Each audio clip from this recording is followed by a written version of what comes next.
मुझसे बहुत सारे लोगों ने ये पूछा कि आप बताएं हम कैसे भूलें और कैसे भुलाया जा सकता है। नहीं भुलाया जा सकता।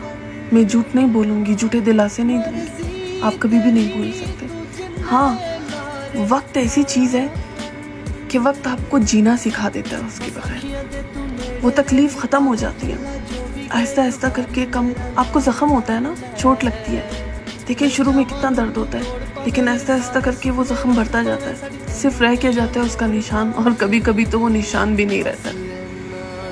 तो एक बात याद रखना कि सब वक्त के साथ ठीक हो जाएगा। परेशान मत होना, अपने आप को जहनी मरीज मत बनाओ। अल्लाह पाक बहुत मेहरबान है। जब उदास हो तो अपनी माँ को देखा करो, सब ठीक हो जाएगा, यकीन मानो।